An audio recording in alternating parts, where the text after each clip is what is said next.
And welcome, ladies and gentlemen, here to Downingtown East High School, the site of today's ball game between the Downingtown East Cougars and your Unionville Longhorns. Alex Hawkins on today's live stream alongside Nick Evans and Will Cunningham. And guys, Unionville coming off of a 4-2 win over Sun Valley on Monday, in which Nick Deal carried the load with the pitching.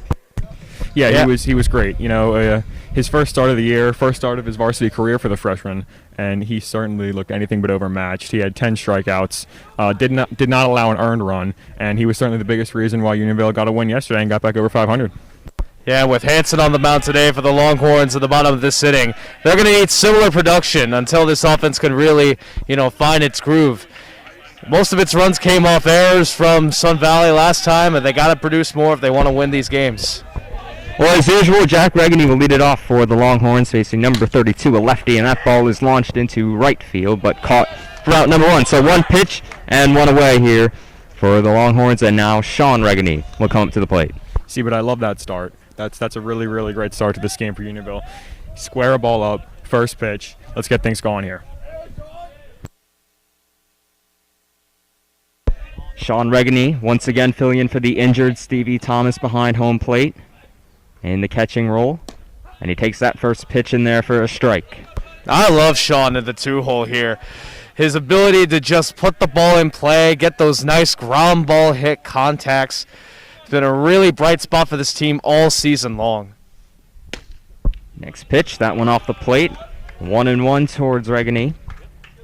You mentioned Will, Sean moving up to the number 2 spot. He hit mainly 9th earlier in the year, but he's gotten the call up in the order. And the 1-1. There's a strike off-speed pitch from number 32. And the count 1-2 on Reganey. And I wonder if Coach Vallis will consider keeping Reganey up in the lineup after Stevie's return. I mean, he looks solid in that 2 spot. He looks confident.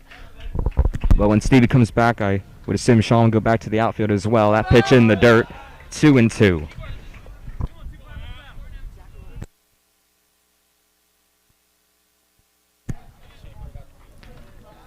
Yeah, and the starter for Downingtown East so far, there's certainly some lively stuff coming out of his hand. That pitch is out into right field, and a base hit for Reganey. So Sean Reganey singles here with 1 out, and 1 out and 1 on for Sean Matson. Such a good hitter. I mean, he just never tries to do too much, just stays with it himself, chops one the opposite way, and he's on to start things off for Unionville. So we'll see how number 32 does here. Allowing his first base runner of the game, Sean Matson, hitting from the right-handed side. Nick, I know you believe Matson is a better right-handed hitter, and we'll see what he does in this spot. First pitch in there for a strike. Yeah, I mean, obviously, he's a switch hitter, and he can certainly hit it from both sides. But I just think, he throws righty. He's a natural righty, and I think he probably just seems a little more consistent from that side. It seems like he puts the ball in play more. Check over on first, Reganey back there. And I find it interesting seeing the third baseman, number 23, playing just on the edge of the infield grass. I mean, don't underestimate this guy's power. He can hit with some force. If I'm Matson and if I had to pick where I'm going to hit this ball, I'm aiming right down that third base line. Get by that third baseman right in the infield grass. That's a good point, Will. Matson has multiple times this year hit line drives over people's heads in the infield. Next pitch, him in the dirt. Good block by the Downingtown East backstop. Reganey stays at first. And the count 1-1.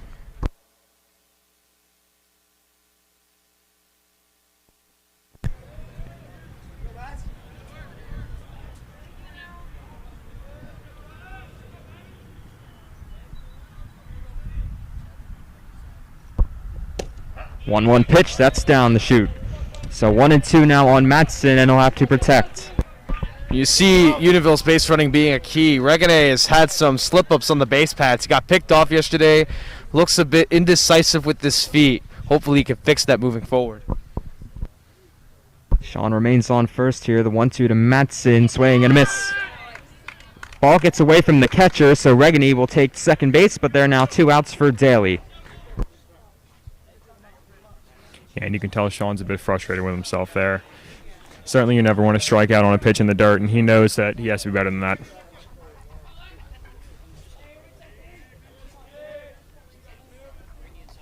So number 32 here will face Tiernan Daly with 2 outs in the inning. Sean Regany at second base, so a runner in scoring position here for the Longhorns.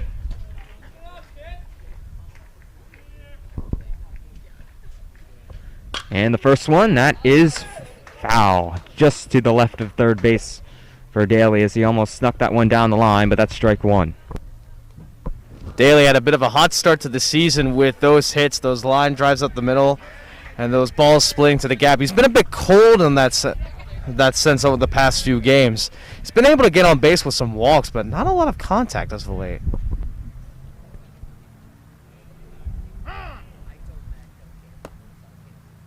Time called by Daly.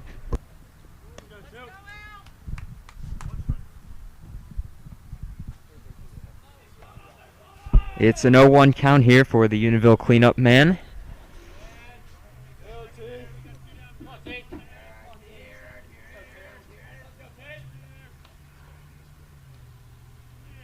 And the 0-1 southpaw delivery is outside, ball 1. I find it interesting. Yeah, he is in the cleanup spot today. Usually you'd see Scott Hansen or Nick Deal in this spot, with Hansen pitching and Deal coming off an appearance last game, moving Daly to this 4th spot. They have a lot of confidence in his hitting abilities. Well, a chance to produce in that spot. 1-1 pitch. That's a strike at the knees. Called strike 2. Now 1-2 on Daly. Once again, Regany still on second base.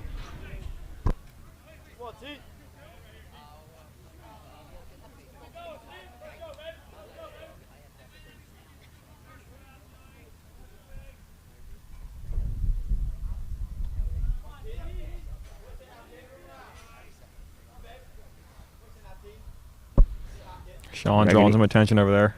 Swing and miss from Daly. That strikes out the 3rd out of the ball game. And it is 0-0 after the top of the 1st. D East coming to bat.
Bottom of the 1st here in Downingtown East.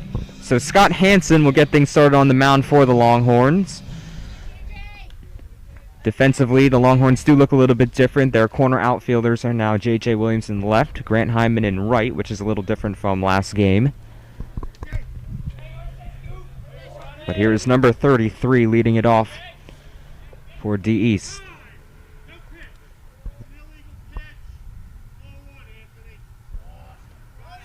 And what is this? Well, interesting way to start the ball game. Scott Hansen's first pitch is illegal, so that is ball 1, they're going to call it, on number 33. And we'll take it from the 1-0. Ground ball, that hits Hansen. Excuse me, that hits Matson at short. Throw is past deal. So an early base runner by D East off the error. Not the way you want things to start for Hansen. He came off a rocky start at his last appearance. He had a solid 3 innings, but he fell apart in the 4th and gave up 7 runs in the loss. So he wants to find a way to bounce back, not give up too much offensively. So far, not a good start on that error. Yeah, and one thing, guys, that really interests me about Scott is if you watch him in his warm-ups pregame, he always starts off with a few crow hop pitches. So, I'm not sure if that's maybe to pump up the velocity a little bit, but that interests me how he does that. That first pitch was down and in to number 32. So 1-0 count on him. One guy on here for D East.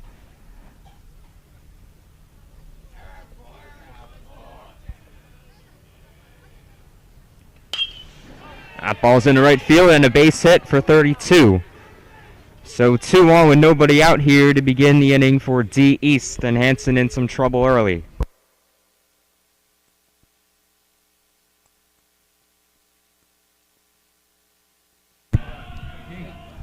Yeah, but the thing that you can keep your head up here if you're the Longhorns is you've seen Scott time and time again get out of jams this season. Whether it's in starts he's made or, coming into tough relief spots, he certainly has a knack to get out of these tough situations, and he's going to have to face one early. Got a pinch runner here, taking over at first base for number 32, who is the starting pitcher, so we can assume he'll be going back to the dugout to get loose. Number 21. Now for Downingtown East with a pair on, nobody out. You mentioned Nick, he's been good at getting out of jams. Scott Hansen, he's got one here to work with. And that pitch is off the plate, 1-0.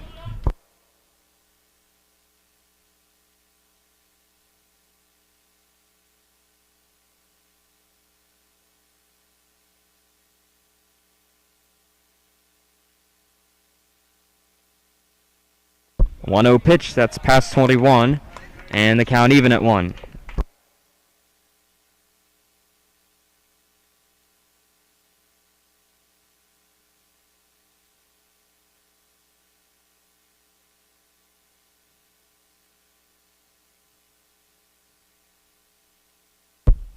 One run from Hansen on the ground. Backhand by Parisi. Steps on the bag. And I'm not sure what happened here. They're going to say every runner is safe.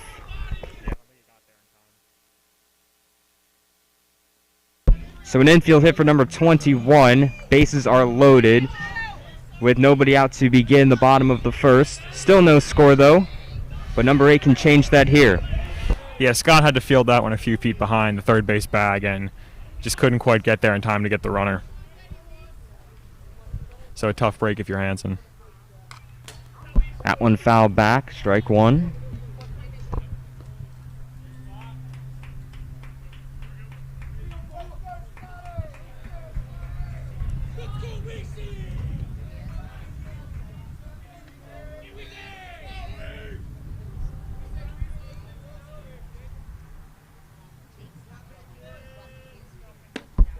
Oh, one pitch outside. So Hansen down 2-0 now to the D East cleanup man.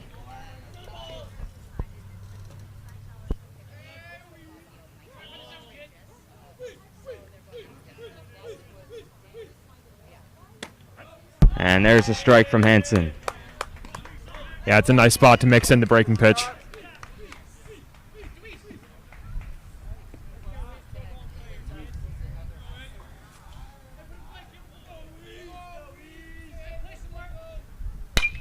That ball is lined in right field with a base hit. Hyman will get to the spot. 1 run scores. They're waving home another.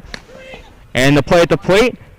And Regany applies the tag. So Unionville gives up the first run of the ball game, but it could have been more, as there's now 1 out here in the first inning. But D East does take the lead. It's 1-0. Yeah, and that's just great defense from Grant and right to Deal back to Sean at home. Really, really nice play for the Longhorns to limit the damage here in the bottom of the first. I will admit, I am particularly worried about Hanson's command. Nick, you said he looked shaky when he warms up. He threw a couple of warm-up pitches to try to get his velocity up, and he's been throwing some fastballs a little bit, but so far they haven't really been on pace. They haven't been out of the zone or easy to hit balls. It's a little concerning of how this guy's been pitching at this point. Well, so far he's given up 1. Another pinch runner coming in here for D East at first base. There's 2 on, runners on first and second, with 1 out in a 1-0 ball game. And the first pitch upstairs to number 5.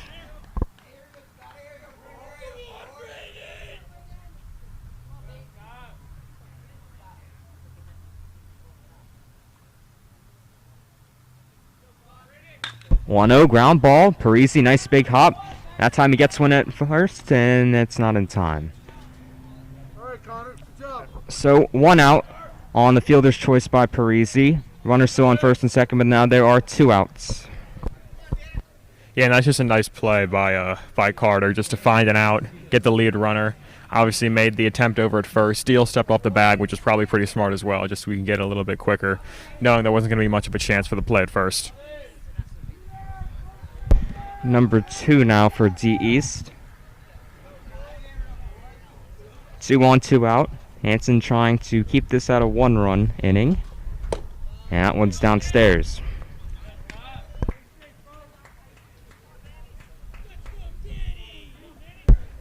Three hits here for the home team in the home half of the first.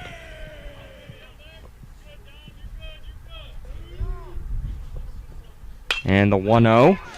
Right center field, Regany on the run. He makes the catch. Regany over to the spot. That ends the inning, but D East does get a run. It's 1-0 Downingtown East after 1.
About to begin the top of the second here at D East High School.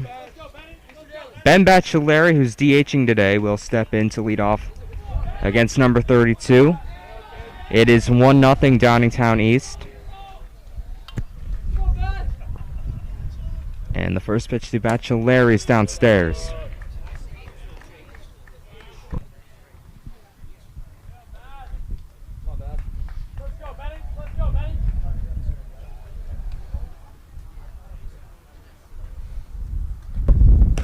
The 1-0 finds the zone. Count even at 1.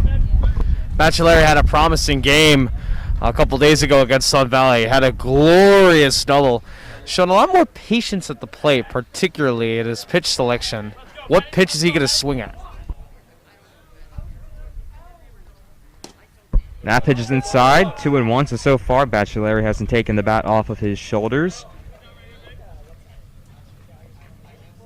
But he is up in the count here.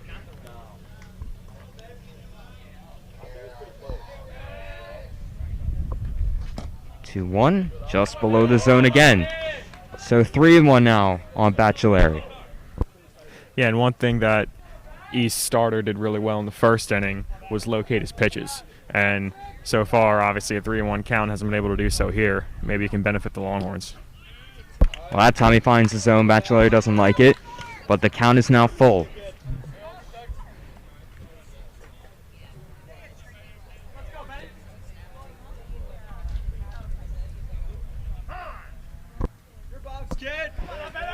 Now the tricky thing with these full count pitches is it's really hit or miss here. Go big or go home. You really got to make an on-the-spot decision here. And the delivery's upstairs, so Bachelari will take his base. A leadoff walk for the Longhorns. And here comes Nick Deal. See, that pitch went high, but imagine if that pitch was faster than the zone. How quickly would you have to make a decision on whether you swing at that pitch or not, hoping that may fall just a bit outside or take it, or just take a chance and see if you can make contact? I mean, those are the difficult decisions, and thankfully it was made easy for Bachelari. Take a pitch at his head, but yeesh, those counts are tricky. Yeah, nevertheless, that's just a really great take by Ben. To have a ball at that spot, sort of not super high to where it's obvious, but just right above the zone. That's a really tough pitch to take with 2 strikes on you. He did a great job there drawing a walk. And put a runner on for the big guy. Get a big hit right here. Well, Nick Deal here with a 1-0 count in a 1-0 ball game. Into left field, that will go foul. Well, Nick, you mentioned Nick Deal's tremendous pitching performance. So let's see what he can do with the bat here. After getting the win against Sun Valley. Yeah, if he hits half as well as he pitched yesterday, that'll certainly put Unionville in a good spot. 1-1 pitch, ground ball, second base side, and that gets through the second baseman and into right field. So a base hit for Nick Deal, and 2-1 with nobody out to begin the inning for the Longhorns. Oh, that was a beautiful swing by Nick Deal. A pitch that was more towards the inside part of the plate. Just get inside up on the barrel and get a nice ground ball to the right side. It was well hit. Placed just enough in that gap for the second baseman to miss it, and now you got 2 on for Parisi here. Back-to-back lefties here for the Longhorns. It is Carter Parisi, the starting third baseman today. Trying to keep this line moving. First 2 have reached for Unionville, with nobody out. And there's a strike towards Parisi.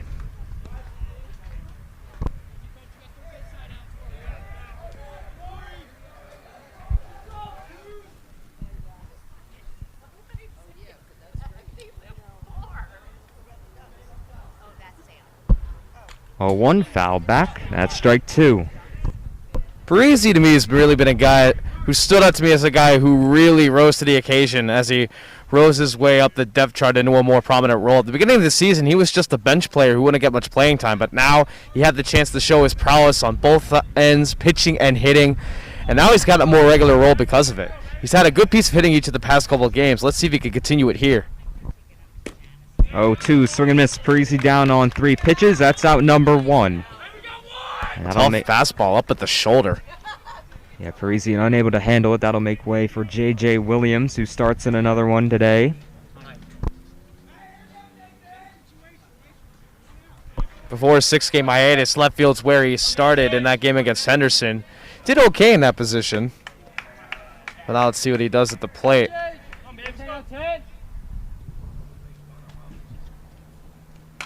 First pitch to him, foul back. Strike 1. And there wasn't much to be excited about JJ's hitting all year. He struck out quite a few times. I mean, his only base running has been coming off of walks. Not a lot of balls coming off the bat for Williams. Let's see if he can be a bit more aggressive in how he chases those balls.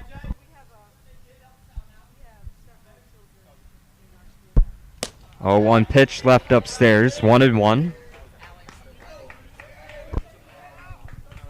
Yeah, that ball came back down. That looked like it was easily over the catcher's head, out of the hand. mean, it seemed to stick at the shoulders to me. But nonetheless, that was a high sinker. 1-1 swing and miss. That went by Williams, 1-2. So number 32, the DE starter, starting to find his rhythm after leading off with 2 runners on. Yeah, and JJ kind of just lost his balance on that swing. That wide stance he has can sort of create that sometimes. 1-2, good eye by Williams. He lets that one go. It's 2-2. Can tell by his slight twist he was thinking about swinging at it. That's the control you got to show as a hitter, knowing when to stop your swing.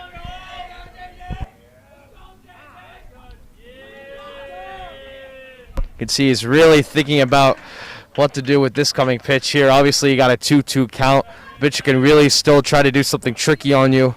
You got to be real careful with what this pitch has in store. I guess is a curve. We'll see. But first, a look back at second.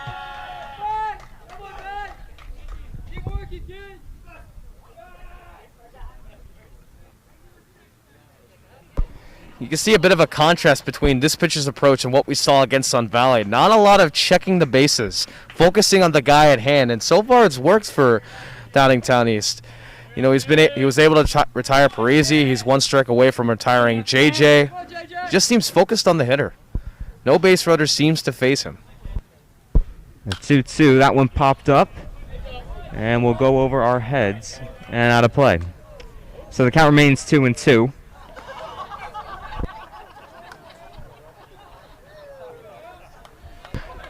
That foul ball hit somebody's car in the back. Off a bounce, it just landed right on top of it. Right into the parking lot. 2-2 still on Williams. Still 1-0 D East. But Unionville still threatening. And the next payoff. And that is ball 4. Talked about it earlier. Going back to that patience on 2-strike pitches. Understanding that the pitcher will throw something off speed out of the zone to try to fool you. JJ took that to heart, and he did not fall for any of the bait that number 32 was giving him. And now the bags are loaded with only 1 out. Well, Nicky thought he was going to go with the curve. He did, but he missed. And now the bags are full for Grant Heineman. Yeah, and Grant looks determined here. There's a strike, 0-1. Heineman hitting with the tying run on third. Go ahead at second. I like Heineman in this spot. I really do. Shown a good piece of hitting. Last game, a couple of nice singles last game. 0-1, that's low. 1-1.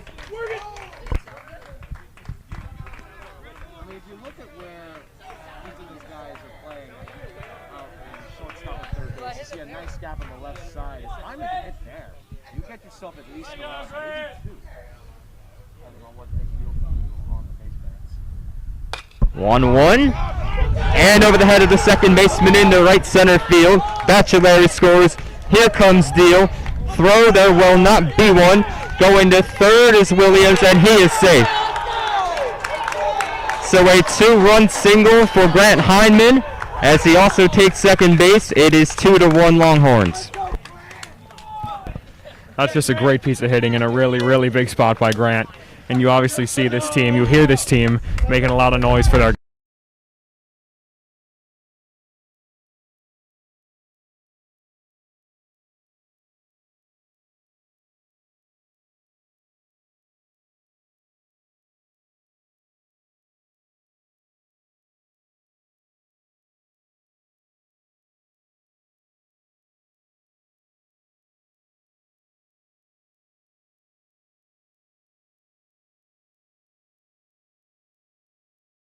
left field. So number 23 is aboard to start the inning. That one just past Matson. And a leadoff runner on. Yeah, and obviously if you're Unionville right now, you feel pretty comfortable with a 4-1 lead.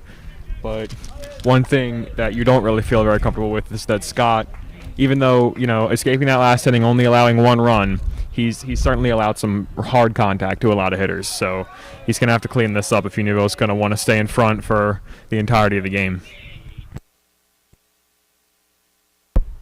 First pitcher to number 17, that's A.J. Lehman, is a ball.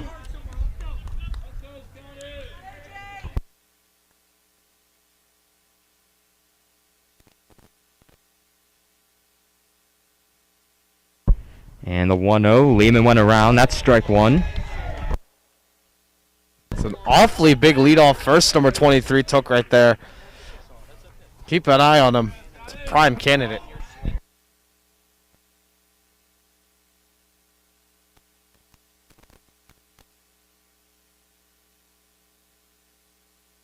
Runner holds, ground ball, second base. Tiernan Daly will go to second to get the out there. So they get the lead runner, fielder's choice.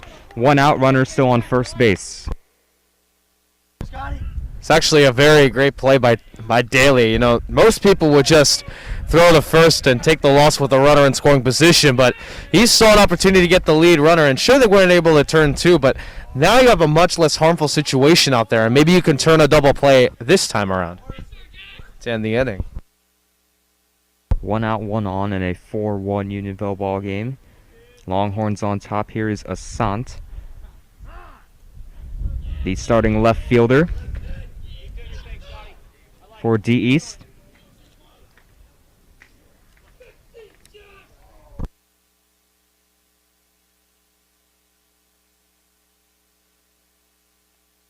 First pitch strike.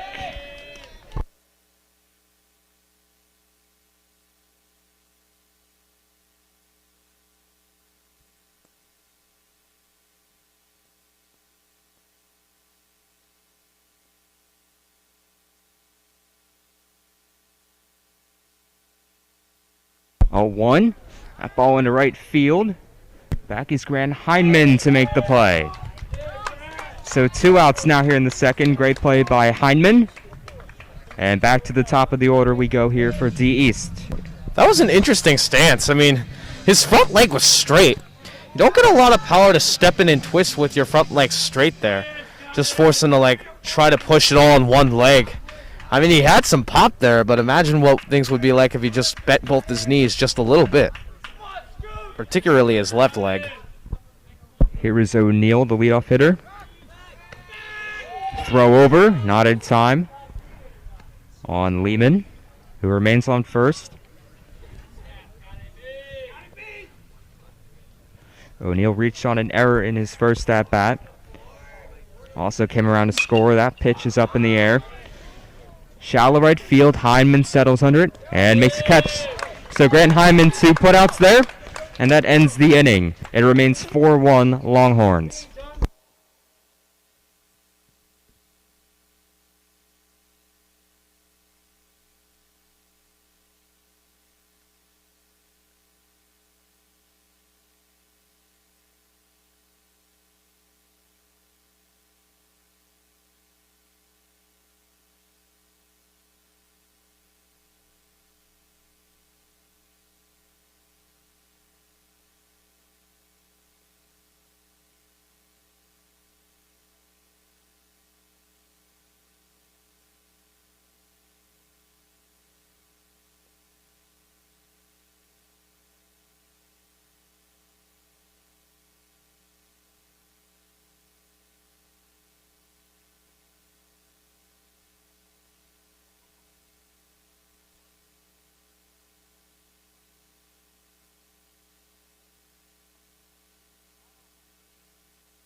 Top of the third inning here at D East High School. The score is D East 1, Unionville 4. Tiernan Daly, the second baseman for the Longhorns, will lead off.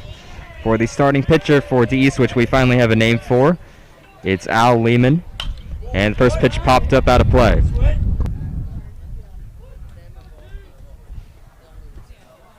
All these foul balls coming to the back of the screen. I wonder what happens if one of them hits my little roof. Hopefully it won't collapse on me. Will's got a very advanced lawn chair out here today. Yeah, obviously our listeners can't see us, but Will's in a high-tech, highly mechanical functioning lawn chair. Count 0-2 on Daly. The lefty Lehman looks in.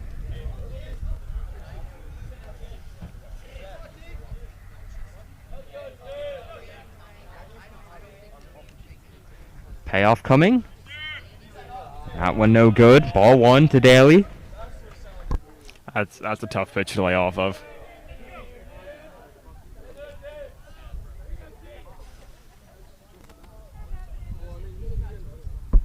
One, two. That got him. So Lehman strikes out Daly to begin the inning. 1 out now for Baccelleri. 3 fastballs on 3 strikes for Daly. I mean, that's a hard pitch to hit. Daly just not having a good time with it. Those were good pitches. Those were high, hard to hit pitches on an average swing. You really got to make that adjustment. That's not easy to do. Credit to Daly for taking the hacks, but ultimately those were just 2 good pitches. Baccelleri fouls it back 0-1. Ben walked in his first at-bat and scored. The first of the 4 Unionville runs.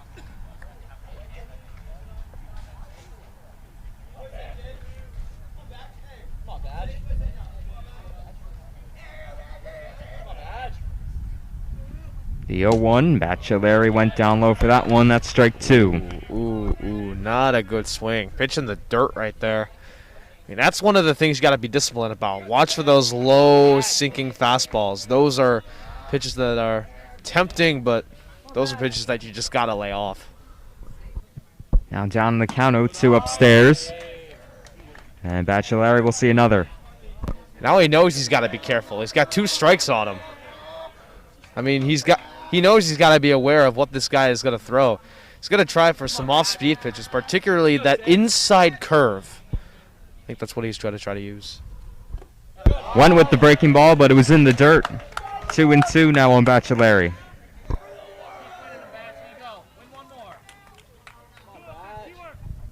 Yeah, you can tell he almost bit on that one, but he was able to hold back.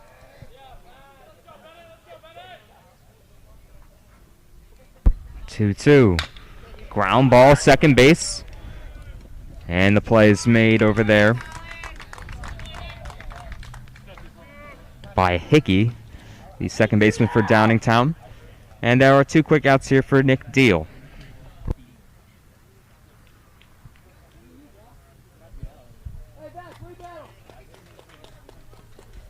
Well, Deal has had his struggles, lefty this year, but he's 1 for 1 off a lefty in this one. Yeah, had a hard hit ground ball past the second baseman. First pitch from Lehman, that's a strike.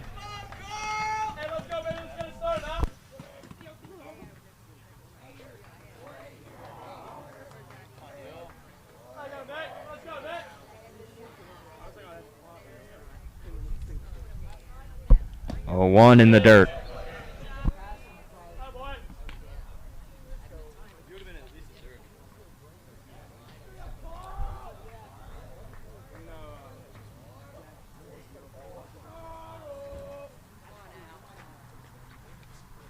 The 1-1, that's a strike, right at the knees.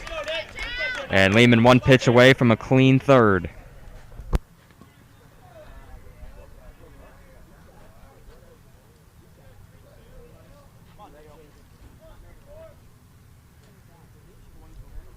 One, two, ground ball up the middle and a base hit for Deal. So we just threw the bat at the baseball, and we'll cash in a 2-out single. Yeah, that's just a really nice piece of hitting by Deal. And, you know, it's he never tries to hit the ball too hard. And, you know, for someone with his size, you think he might sort of try to do that and overswing at times. But he just tries to put the ball in play, put it where the defense isn't. And that time he came up successful, 2 for 2 today. 2 for 2 against the lefty as well. So he's aboard. Here's Carter Parisi, swing and a miss. Parisi 0 for 1 with a strikeout. And that's one of the amazing things about Deal and what makes him stand out from other power hitters. He can hit other types of hits too. Just being able to get that barrel right up the middle, getting those 2 singles. He's not just a pure power hitter who can hit nothing but fly balls to the outfield. He can hit ground balls, line drives. Runner goes. Steal bases. And not quite there, Nick. Almost run the base pads. He can almost steal bases. Almost. Thrown out at second base set ends the top of the third. It remains Unionville 4, Downingtown East 1.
Back here in Downingtown East, the score is Unionville 4, the Cougars 1. Scott Hansen out for inning number 3 of work. So far, so good. He'll face Al Lehman, the starting pitcher for Downingtown, to begin the inning. Hansen looked strong last inning. He's able to get good control of his stuff. He only gave up that 1 single, but other than that, looks solid against the other 3 hitters. Looking to do the same thing here in the third. Again, focus on getting those ground balls. First pitch right into center field and a base hit on the first pitch by Lehman. And that will start things off for D East. Yeah, more hard contact. They're definitely seeing him. More hard contact to lead off the inning as well. That's why I would say stick to trying to getting ground balls. Maybe focus on pitches closer to the knees. Because everything offensively that Downingtown East has done has come off a line drive. I mean, if you put a ball up in the air, even if it's a fastball, they'll get to it. So try to put something a little lower.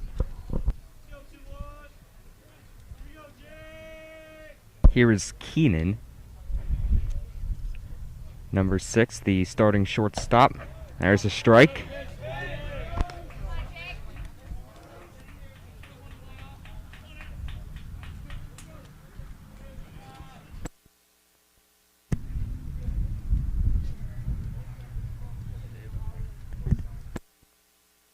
Oh, 1 runner goes. That ball is popped up out of play. So it is 0-2. See Daly try the catch double play trick on number 34. Pretended to make the catch and turn a double play. Number 6 on first having none of that right there.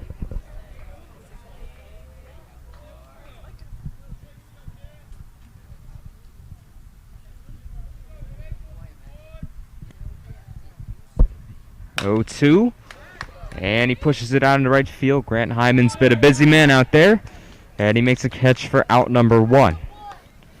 Yeah, Hyman's getting some exercise out there on right. Hey, this is Grant's chance to shine. Chance to show Unionville what he can do on the field. He's got a good glove out there. Showing the ability to just constantly run and make those catches. Well, as you said, Nick, or Will, he's got a good glove. We saw what he could do with the bat as well. So here's DeWeese, and they pick him off at first. So the pinch runner, Grissom, is picked off at first by Scott Hansen, and that's the second out. That's one of the quickest pickoff throws I have ever seen. I mean, Hansen just jumped on that quickly. Yeah, he's certainly an athlete out there on the mound. Well, Attack by Deal, too. Getting that quick tag, not giving the runner much time to react at all. No. That pitch to DeWeese is down low. And also, I mean, D East puts a pinch runner on to, well, run the bases well. And he gets picked off. Just got a little too excited maybe to get in there. That pitch down low again to DeWeese. And that's the one thing you don't want to see with these courtesy runners, because you put them on for one purpose, and that purpose is to run. And if they make a mistake on there, it really does kill your whole vibe. It doesn't give you as much confidence moving forward. The count 2-1 to DeWeese, the starting catcher for Downingtown East. Hanson delivers. There's a strike. So 2-2, one pitch away from getting out of the third inning. Unscathed in a 4-1 ball game. Unionville on top. And the 2-2. In the dirt, good block by Regany. Count is full.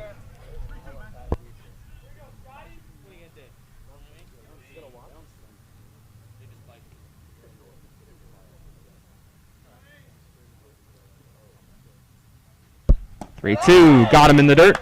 Regany applies the tag. That will end the inning. So, one hit, no runs. And Hanson a clean third. It is Unionville 4, D East 1.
Top of the fourth inning here. In D East, Al Lehman remains on the mound for the Cougars. Scott Hansen is through 3 innings, only giving up 1 run for the Longhorns. Carter Parisi will lead it off for Unionville. Parisi was up last inning, but with the base runner being thrown out at second, he will restart here in the fourth inning. Bottom of the order. 2 up for Unionville, 7, 8, 9. And the first pitch is down low. Carter is 0 for 1 with a strikeout. Yeah, and he looked kind of overmatched lefty-lefty the last time up, so going to want to put together a more competitive at-bat here. So far, so good. He's watched 2 below the zone, 2-0. Parisi trying to get something going here. An increase on the 4-1 lead. 2-0 down low. So Parisi has taken his way to a 3-ball, no-strike count. I mean, when you see Parisi at the plate, he's usually feisty. He'll go after some pitches and not exactly get the best contact. One thing he's learning, taking those pitches, taking those balls, forcing the pitcher to throw to you. That's right there as a strike down the middle. That makes the count 3-1. Parisi was taking all the way on that one. Just be ready and watch for your pitch here. I mean, this is the time where pitchers can make mistakes. They know their area is limited. They got to do something here. Well, a good hitter's count. Pitch from Lehman. That is at the knees. Strike 2. So Parisi has watched all pitches so far, and the count is full. Yeah, that one could have gone either way. Bit low, nicely framed by Deweese behind the plate.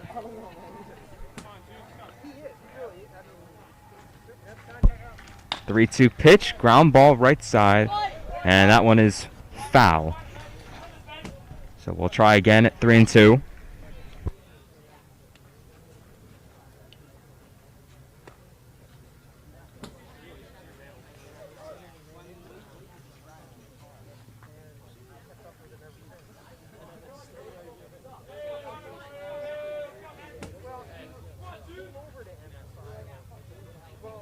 Full count delivery, and Parisi down on strikes again. So that's out number 1.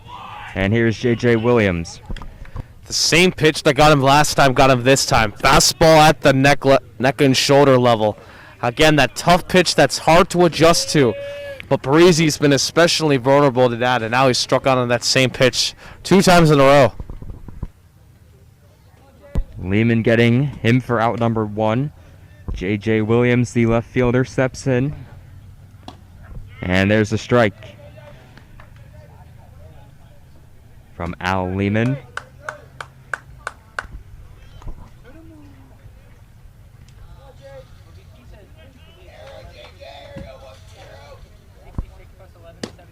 And that one's downstairs.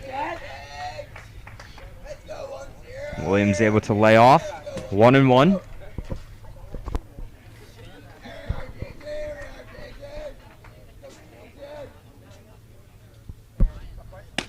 One, there's the strike. So Williams now down in the count 1-2.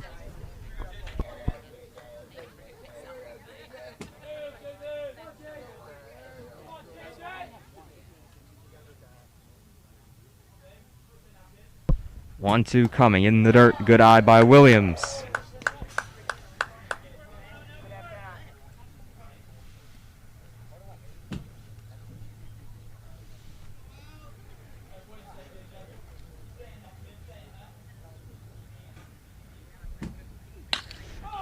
Ball up into left field. And making the catch for out number 2. So now 2 down for Heineman. That's the second good at bat of the game by JJ in as many tries. So certainly the type of production you want from him. I mean, he got a good piece of that. It just so happened it went right to the left fielder, but still, I mean, those kinds of hits are things that you can build off of. You can take into future at bats. Grant Hyman steps in now with 2 outs and the base is empty. That pitch is down low. Grant so far 1 for 1. Drove home a pair in his last at bat and scored himself. Ground ball. Plays mid at third. Throw to first. Not in time. And there's the speed by Grant Heineman to leg out an infield single. So he is 2 for 2 and back to the top of the order we go. Here just to my right how pumped the dugout is. And that was just on an infield single. Well, we mentioned before how Grant has been used as a pinch runner. That's why he can run. Able to leg out a single. Here is Jack Reggedy now. Obviously, I tend to be the one to jinx things out of the group, but I wouldn't mind a little 2-out rally here, Al. So far, Reggedy 0 for 2. That one's outside.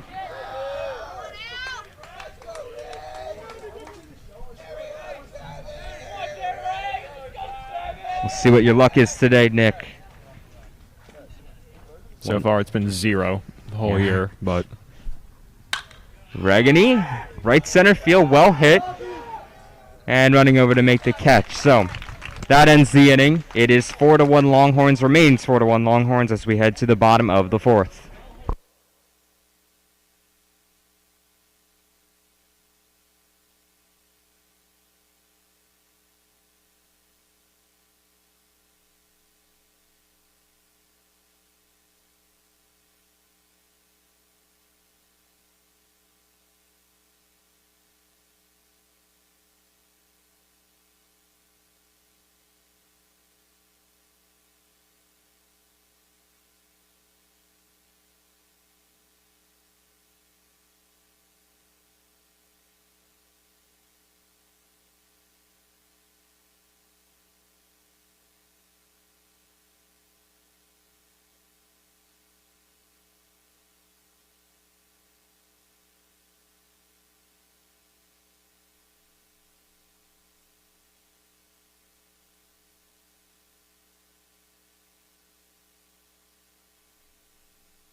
About to begin the bottom half of the fourth inning. Scott Hansen remains on the mound for Unionville. So far, he's allowed 5 hits and 1 run, but the Longhorns do lead it 4-1.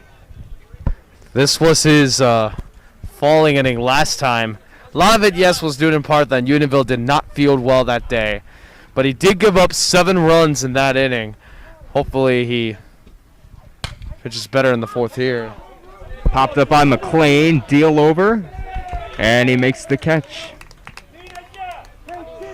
So a pop out by McLean is out number 1. And here comes Hickey. Well, you mentioned, Will, that last outing was a forgettable one for Scott Hansen. The defense didn't quite help him, but so far so good today. Forgettable in the sense that it was bad, or is that he's so far seeming to forget it? Kind of both. Just put it behind you.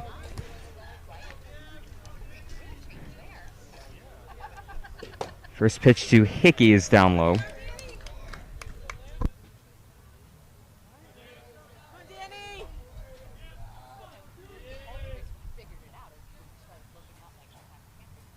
.1-0 ground ball, Parisi.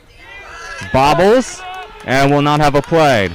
So Hickey aboard on the error by Carter Parisi, and a 1-out base runner for Gibson, the DH. Yeah, that was a tough one. That ball just hugged the ground the entire time. Didn't really give Carter much of a hop to field it on, and just wasn't able to come up with it, and tough play.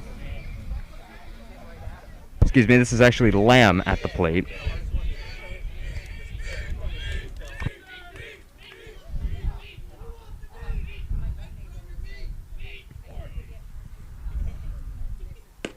First pitch outside. Well, it seems like D East has gotten at least 1 base runner every inning, but they've only cashed in once against Scott Hansen. 1-0 to Lamb. Right center field. Regany going back. And it's off the glove of Jack. He crashes into the wall. Hyman will gather it in. 1 run is going to score. Lamb is going to stop at third as now we turn back to Jack in center field, who is still on the ground. At the moment, it's an RBI triple, and it's 4-2. But bigger concerns here for Unionville, and we'll step aside.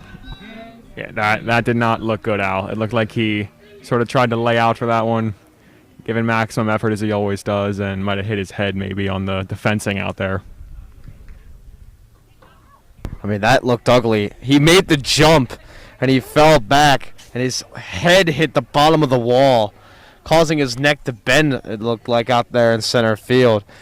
Not sure if this is like a major injury to just his head or his neck. Either way, he looks banged up out there. Definitely send him your hopes and prayers, those who are watching the live stream.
Well, we wish a much speedy recovery for Jack Regany as he walks off the field. So defensive replacements here for Jack. Connor Brooks will come in to play right field, and Grant Heineman will move over from right to center. That did not look good. Yeah, and you're happy to see Jack obviously walking around under his own power, but you know, the injury bug, Al, has certainly hit Unionville here with Stevie going down and Drew going down, and now maybe the most important player on this team, I'd argue, the leadoff guy in the center fielder, Jack, going down. Well, as Will mentioned, those are 3 key starters. But just to refresh your memory, we have a runner on third here. D East has made it 4-2. Longhorns. Scott Hansen still on the mound, 1 out. And number 17, A.J. Lehman, will hit to try and cash in a potential third run for D East. Fortunately, this is starting to look a bit like his last start. He's solid through 3. His fielding starts to let him down even more until he eventually breaks. Hansen hasn't reached that point yet. Let's hope he doesn't reach that point. First pitch is outside to Lehman. Well, on that play, I'll say, not many center fielders are going to make that play, and if Jack can, I don't know who can. Yeah, you know, one thing about Jack is he just gives 100% effort at all times, and you know, obviously that's what you love in any athlete, especially a guy who's your spark plug and your center fielder. But in that case, it costs him. Although I'm sure if he had to make that play again, he would do the exact same thing for his team. So foul back, 1-2 on Lehman. See Regane in the dugout right now. He's currently getting his arm checked, so I don't think it's his head. I think it's his wrist. Yeah, may have just jammed it up against the fence. But we wish well for Jack. Lehman with a 1-2 count. And the pitch. Ground ball. Matson will go to first. And that's out number 2. So that does score a run. It's now 4-3 Longhorns as the run does cross, but now 2 outs in the inning. Spot play by Matson out in short. Don't try to do too much with the baseball. Just do what you can.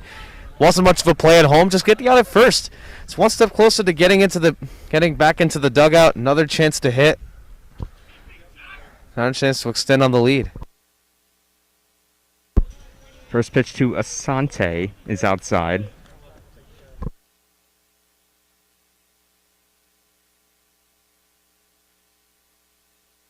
(1-0) downstairs. 2-0 from Hansen.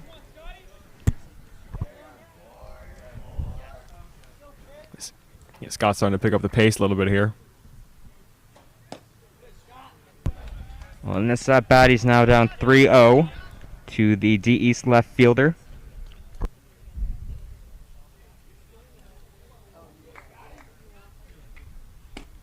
And there's a strike.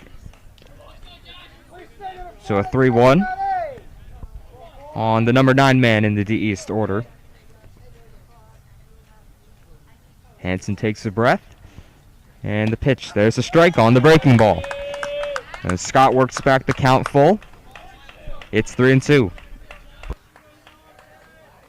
Look at Scott right there. Absolutely no losing pressure at all. Left center field. Test out there for Williams. And he'll make the catch. Nice call and catch out there by J.J. Williams. That retires the sign. But D East does get a pair. It's Unionville 4, D East 3.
top 5 here in Downingtown East High School. Longhorns lead it 4-3 over the Cougars. Al Lehman still out there for DE, so he'll face Sean Regany to begin the inning. Sean has a triple in this ball game. And the first pitch, there's a strike. And now Unionville's 3 starters down, so you really got to go with next man up mentality. And, you know, Sean has done an excellent job with this all season long, making up for some of that production that was lost when Thomas went down. That one ripped foul, 0-2.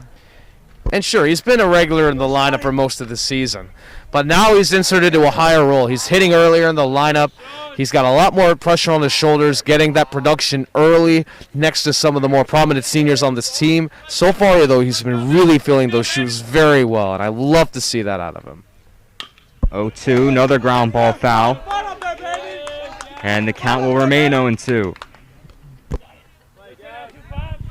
And he's giving Coach Gebhardt a test over there at third.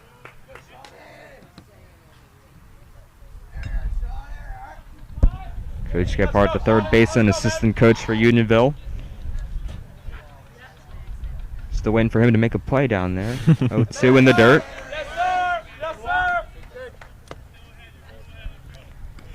He's had his chances, though. Yeah, the guys like to get on him for not being the most sure-handed at times out there, third base, even though he doesn't have a glove. You can hear them chanting, "That's JV," when he misses one.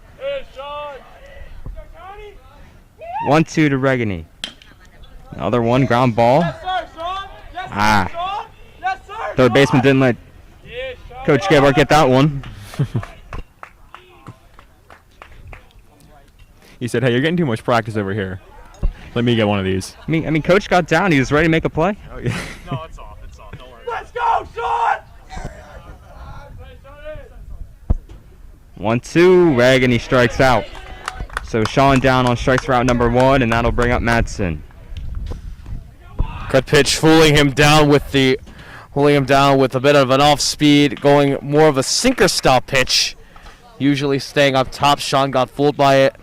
Great way to pick up another K. So Lehman gets the first out here in the 5th. Sean Madsen now up for Unionville. First pitch, ground ball. Nice big hop for the shortstop. Throw to first in time. That's out number 2. So 2 quick outs here for the Longhorns, and here's Daly. As the Longhorns might try and get something going here with 2 outs and increase on this 1-run lead. Well, Nick, I know you expected a 2-out rally last inning. We didn't get it. What about this one? I think they're going to go down in flames here. Absolutely no faith in Tim and Daly. Listen, everything I've said the entire season, the opposite has happened, and it's been a problem. So new strategy. I'm trying to turn the tide here. Tiernan strikes out on 3 pitches.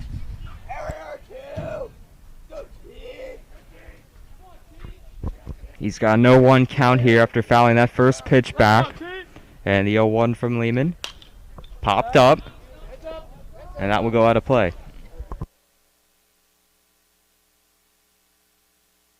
That one into the stands. Strike 2 on Daly. Let's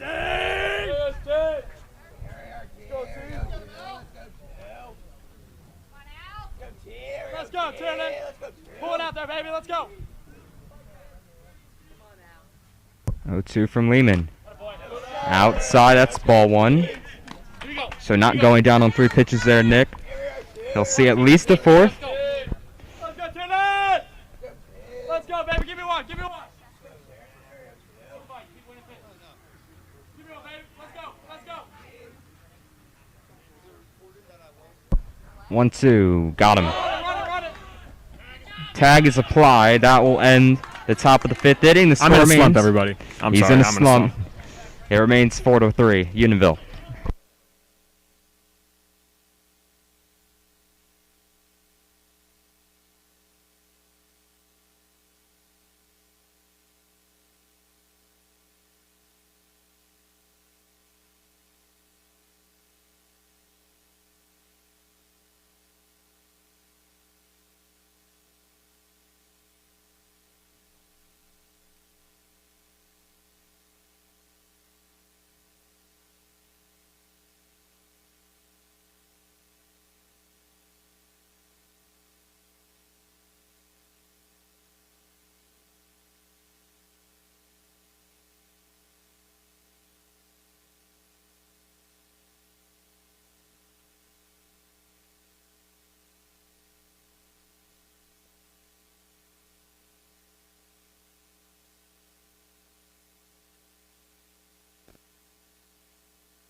bottom 5 here at Downingtown East High School.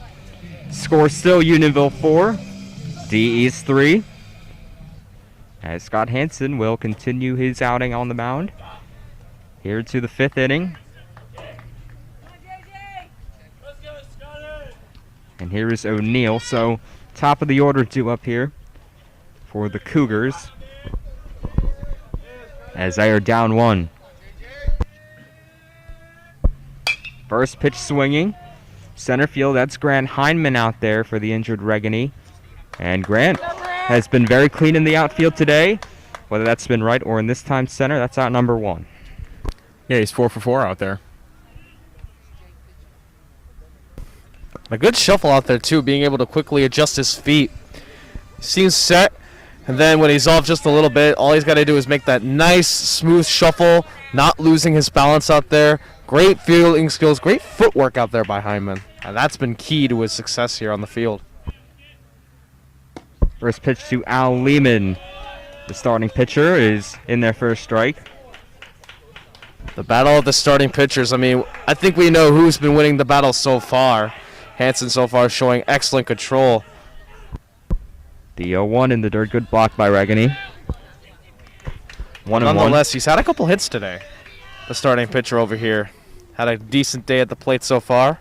Looking to continue that here.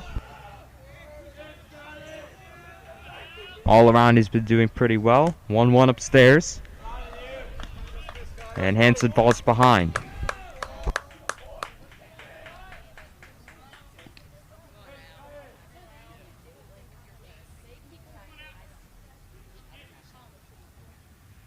Two on, there's a strike. And Hansen looking to put away Al Lehman here.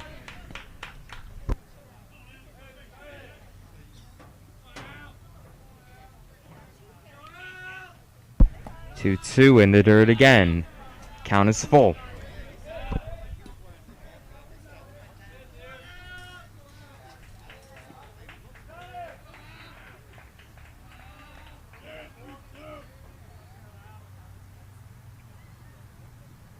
Payoff coming in the dirt. So the leadoff and tying man aboard on a walk.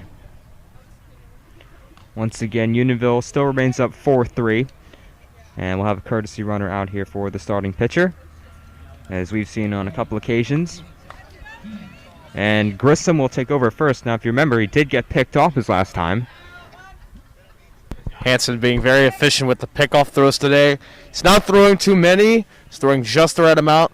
Keep those D East runners on their heels. No stolen bases today for them today. So, I mean, obviously, Hansen's been doing something right on that front.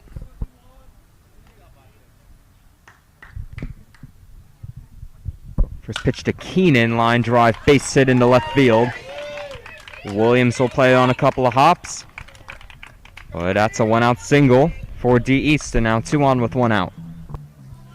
Yeah, it's a nice piece of hitting. And now Scott, got himself in another bit of a jam here. 2 on, nobody out. He's going to have to make pitches and execute. Cleanup hitter up for D East, it's DeWeese. 2 on, 1 out. Tying run in scoring position for the Cougars. Hansen looking to work around it. He does have an out.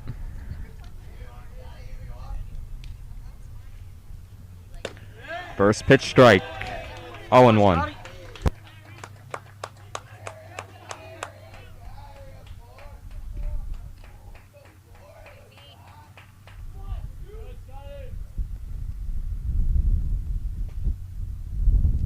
A 1 popped up over our heads and into the seats. 0-2.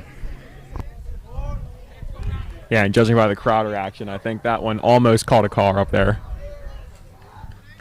Both of them caught cars. A lot have gone over our heads. I mean, you can't really tell where it's going either. You look up and you see the sun. 0-2 on DeWeese. Hansen kicks and fires, strike 3. So DeWeese down swinging, and that's a big out number 2. That's a nice at-bat executed there by Scott. Really big out, strike out, keep the runners where they are, move on to this next hitter. Man, I just say I love the way Unionville, the dugout's cheering for their team. If you guys heard, they're cheering over the strikeout right there. I mean, this team, they have great chemistry, and they love their guys, and they will do anything in their power, anything in their vocal cords to back them out. As you can hear right here. Always showing great energy. Here is McLean with 2 outs, and there is a strike from Hanson. So Scott, just a couple more pitches to make here.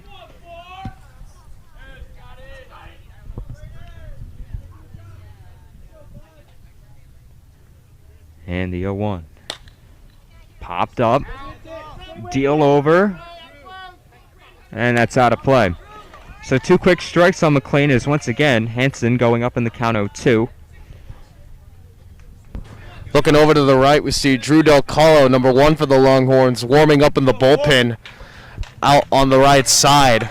Perhaps Hanson's done after this. Either way, it's good to see Del Colo is healthy. Perhaps he might pitch next inning. Drew not in the lineup. Drew not in the lineup, Will, but as you said, he could maybe come in to pitch. 0-2. Runners take off, pitch in the dirt, throw from his knees. Is not in time from Regani. That's a nice pick over there by Parisi to not let that get by him. Yeah, that was a short throw by Regani. You know, it was a quick reaction throw, and he had to throw behind the batter, but nonetheless, he didn't get enough power on it. Nearly took a hop behind him. Good way by Parisi to use his body. Keep that ball in front of him at all cost. Well, a 2-out hit here could score a pair from McLean, and that could take the lead. In a 1-run ball game, it's 4-3 Unionville, if you're just joining us. Count is 1-2.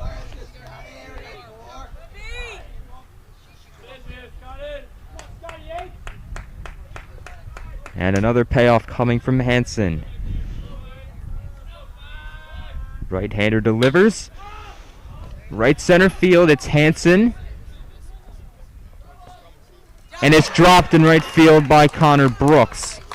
Well, just some miscommunication out there in the outfield. That will play a pair, which now gives D East a 5-4 advantage. Yeesh, that is a critical mistake by Brooks. I mean, Daly went out, tried to play that, but Brooks slacked off a bit too much. By the time he knew that ball was his, he came running in, and it carried too much in on him, and he just dived and couldn't make the catch. That's a critical mental mistake. And this is a thinking man's game. You got to be able to understand where that ball is going. Yeah, and that did look like Tiernan's ball for a while there. Brooks probably just had a later reaction on it, not really. No, they all sort did of like you those. said, out just bad communication.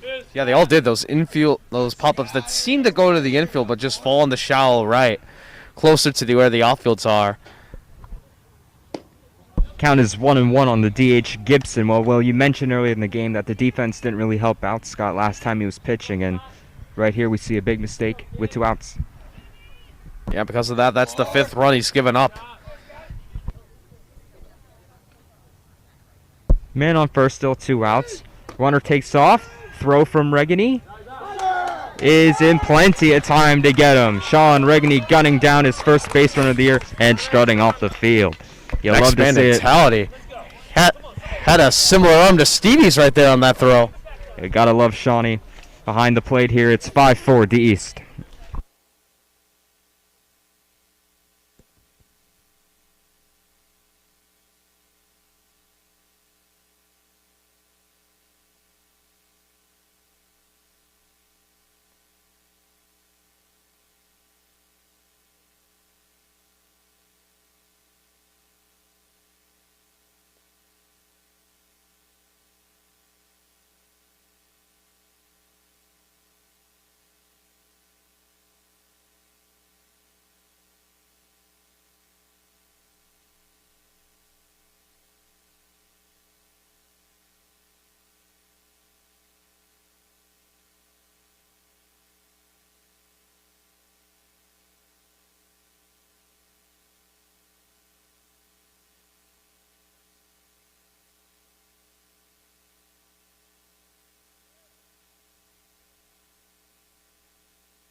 Top of the 6th inning here at D East High School. The middle innings of this one are flying by as it starts to get a little late. Win kicking in, Ben Bachelary will lead things off for the Longhorns, who now trail by a run. It's 5-4 D East. Al Lehman still on the mound for the Cougars. And the first pitch fouled away. And another went into that same parking lot. 0-1. That engine that fueled the Unionville offense, it's starting to die out a little bit. They haven't produced since the second inning.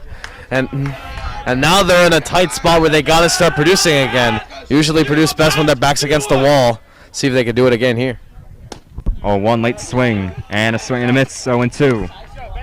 Yeah, he was behind that one. I went to the sinker there. Thought that ball was going to stay at core level. Instead, it dips to his knees.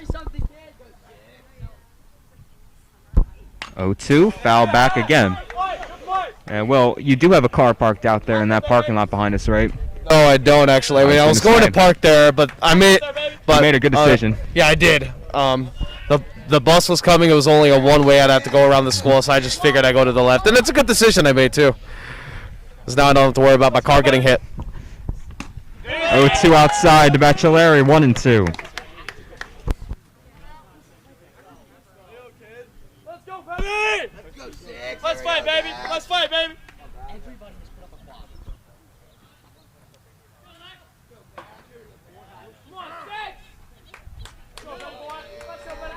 And time called by Bachelary, the Unionville designated hitter.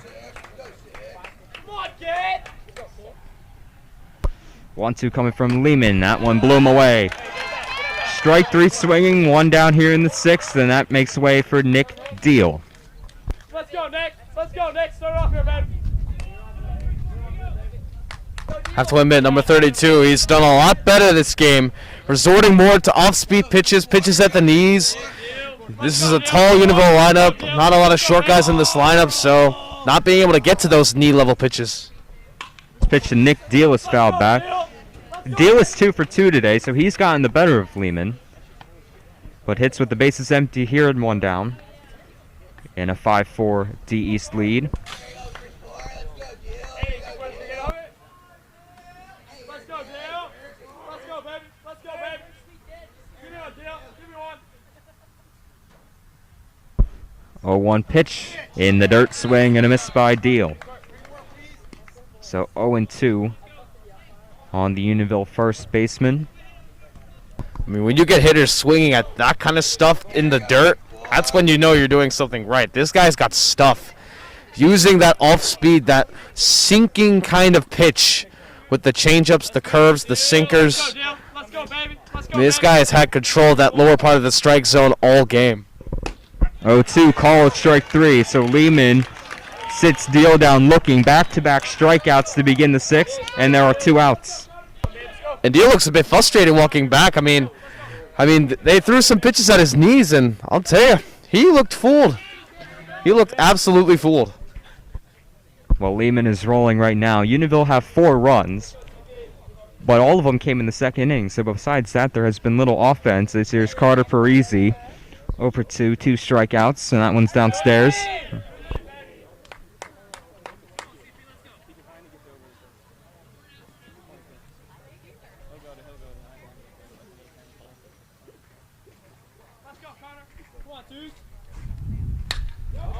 That one's into right center field. Back on the run, and it is off the glove of a diving center fielder. Parisi will head for third. The throw is bobbled on the cutoff, and Carter will dive in without a play. For redemption that time for Carter Parisi. 2 strikeouts and now a triple. You guys just heard me back there. Some of the guys on the dugout, they're really hyped for their team. Just one hit's enough for them to get riled up. They're all set, backing out of their man. I've said this time and time again, but I gotta say it again. This team, this entire team, they love each other and they have backed each other up all season. And this chemistry, this energy, absolutely unbelievable. Yeah, that's a really, really big hit with 2 outs for Carter. You know, really with 2 outs, all you really want to do is just sort of give your team a chance in the inning, right? Just don't end it in a bad way. Don't strike out. Just try to work in it bad and put the ball in play. And Carter really put the ball in play there. Great piece of hitting. second triple for Unionville. We'll see if they can cash him in with 2 outs. J.J. Williams up, 0-1 coming to him, and that one is upstairs. Williams is a patient hitter. I mean, he'll look at pitches. He understands what's a ball, what's a strike. He'll let pitches come to him. I mean, he hasn't swung a lot, but he isn't willing to swing at crazy pitches. And hold on, Will. That is a balk, which will plate the tying run as Parisi will get the free pass home.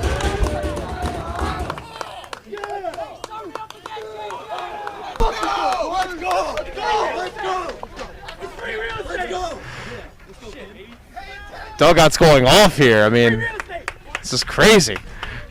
Well, we've seen just about everything in regards to these pitching motions. We had an illegal pitch to start the ball game, and now a balk that ties the game. So Williams now with the bases empty and 2 outs, but in a 6-6 game, 5-5. And now comes the confusion, of course.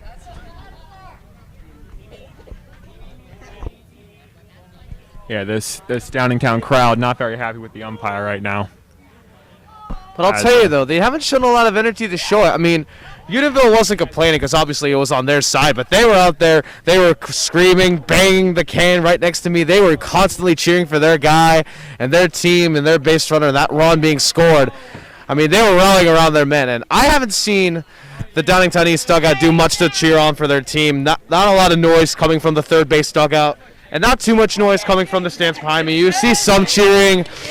You may hear like a couple fans doing some like shorter cheers, but this whole Unionville dugout, they've been screaming, they've been banging the can, they've been coming together in battle cries all game long, and it's just something that puts a smile on my face. Seeing a team that comes together like this, it's that type of brotherhood that really brings teams together. It's what makes teams stand out above the others. Well, it takes that road feeling and somewhat gives them a home field advantage in a way. I mean, if we didn't hear the PA, if we had PA, honestly, I would have guessed that this was a home game, judging by all the cheers coming from the Unionville dugout. Right. It certainly feels like it. Well, the DE's coach is still arguing with the home plate umpire about that balk call. I don't think there's anything he can do about it. Yeah, a little bit of Jeopardy theme going from the guys here. Yeah, that's the time for that sound effect. How long has he been out there for? He's been out there for 3 minutes arguing at this point? It's been a couple minutes. I think the sun's going down here, buddy. Yeah. I mean, you're basically chasing after the wind doing this at this point. I mean, it's tough to tell whether that actually was a balk, but you're not going to change the umpire's mind. You're only making yourself look like a fool out there just arguing all those minutes. I got to give some applause to the umpire for being so generous and willing to put up with this for this long. I mean, he's wasting his time at this point. It's kind of ridiculous just watching him talk about just run his mouth about this all the time. Whether he's right about the call or not, you're not doing yourself any good. You're not doing your team any good. You're destroying any momentum your team may have. I mean, this is honestly kind of ridiculous. They don't call him the best color guy for nothing.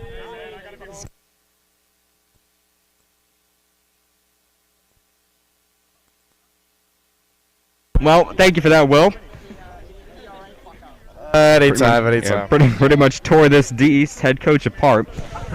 I mean, they don't have replay review here, so I don't know what the argument is. It's getting to the point where I'm getting cold. Standing here for 15 minutes. You can hear J.J. Williams, the guy at the plate right there. He's complaining a little bit. He ain't too happy about the whole arguing thing. The guy who's supposed to be at the plate, but remains standing off to the side. Really, you should be throwing pitches right now. Instead, the coach just spent 5 minutes arguing the ball call. Will's had enough time to organize a funeral for Downingtown East head coach. Well, ladies and gentlemen, the sun's gone down, the grass is a foot taller, and we will finally get started, or restarted here at D East. But still, I'm sorry to cut you off, Al, but if you're the Downingtown East pitcher, that sort of freezes you a little bit, right? Right. When your manager takes that much time to argue a call that's obviously not going to get changed. Well, words were exchanged. Nothing changes with the result. It's 5-5. as J.J. Williams steps in with a 1-1 count, and that's down low. It is 2-1 as we... And what's worse about this is that, did this really rile the players up? Like, the only reason for arguing is to get your players mad and riled up. They don't look mad, they look confused. I mean, that just kind of tripped them all up, maybe stop some momentum? That's fouled back 2-2. Well, obviously you have the argument that probably slowed the game down a little bit, but the ball call originally probably killed all momentum, as that tied the game. I mean, if you're Downingtown East, let's just hope that number 32's rhythm isn't throwing off too much. They can still throw some pitches to JJ, try to get out of this inning with minimal damage. 2-2 in the dirt. Excuse me, that's ball 4. And now more confusion. It looked like only 3 balls, but JJ took his base. No, there was 3. There was 3 on the board, yeah. And what is happening? Are they going to say they hit him? Oh. Well, it looks like it hit JJ in the foot. And JJ. Well, JJ tried to state his claim there that it hit him. Well, what a confusing inning. As poor JJ Williams just cannot finish up this at-bat. Although I mean, I find it funny. He complains a bit about having to wait 5 minutes to continue his at-bat, but he looks fine heading back in there after some confusion there. Full count, 2 outs, 5-5. Here's the pitch from Lehman to Williams, and that's ball 4.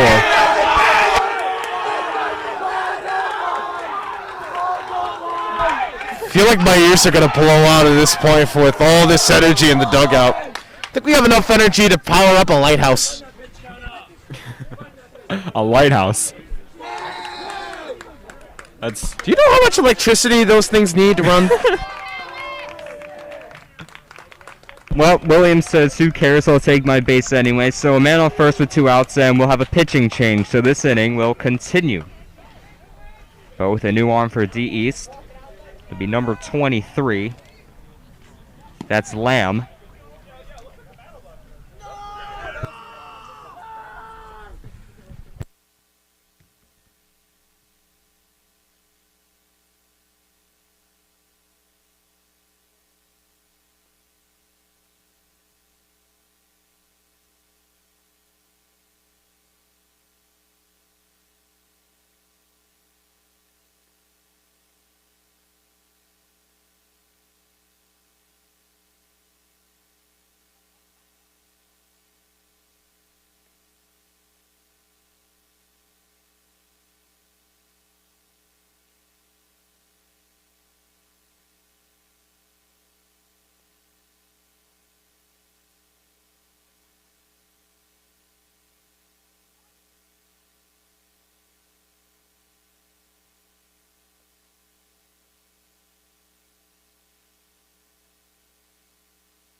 New pitcher on the mound for D East. It's Lamb, who was at third to begin the game. He'll face Grant Hyman, who has 2 singles in this game.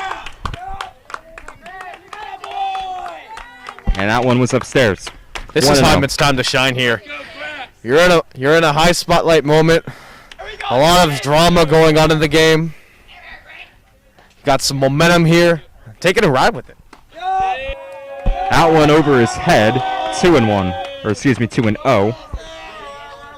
Well, as you said, this is a big spot for Grant. This is a big game for Grant. And so far, he's produced both at the plate and in the field. Yeah, he's fit to fill the shoes he's been given. I mean, I like him in this spot. I really do. Next pitch, swing and miss, 2-1 on Heineman. He's certainly seen the ball well so far today. It's a good hack by Hyman. I mean, yeah, he missed. Saw a nice pitch up in there. He took a nice, good swing. He just was a bit off in his location of the bat, but overall, good swing. Ground ball to the pitcher.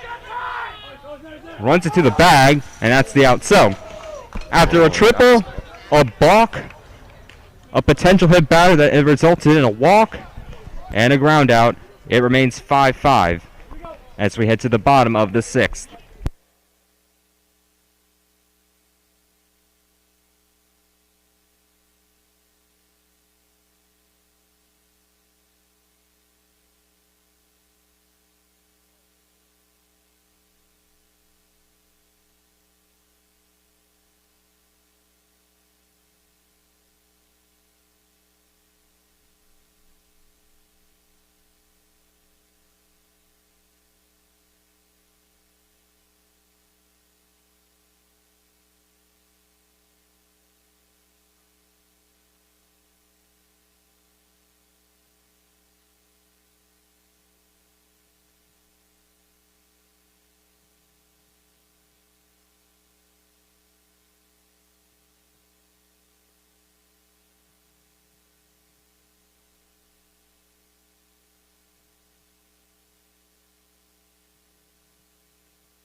Bottom of the 6th here at Downingtown East High School in a 5-5 deadlock.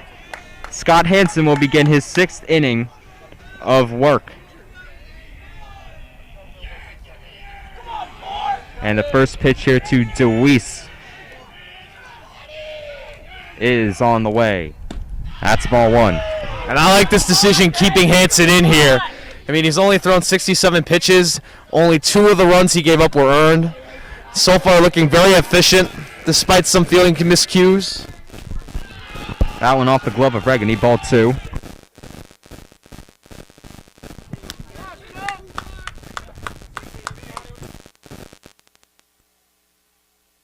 Come on, Scotty, eh? 2-0 to DeWeese. There's a strike right down the middle. 2-1. Yeah, Scott's had great location of the fastball so far, certainly more than the breaking ball, I think.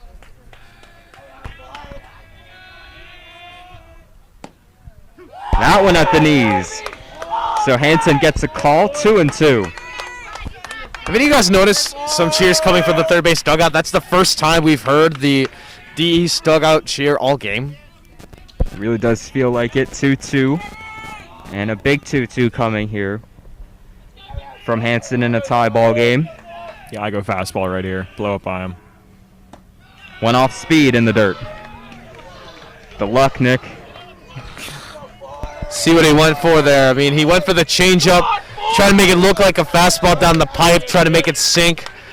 The hitter wasn't falling for it, knew that ball was going to drop below the knees. Full count delivery in the dirt. So DeWeese takes his base. A leadoff walk for D East, and the go-ahead run is aboard. Obviously, I'm in a slump, but I will not be mocked on air, even though it is your broadcast today.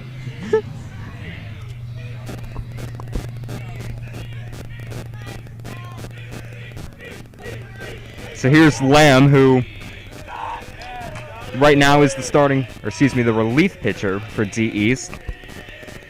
1 on, nobody out. Bunt attempt. Offered at it, but missed. Strike 1. And Nick, I'll tell you, eventually you'll make the greatest prediction we've ever seen. We'll forget all about the misses. Yeah, I'll predict like a swing and a miss on the last pitch of the season. It'll be right.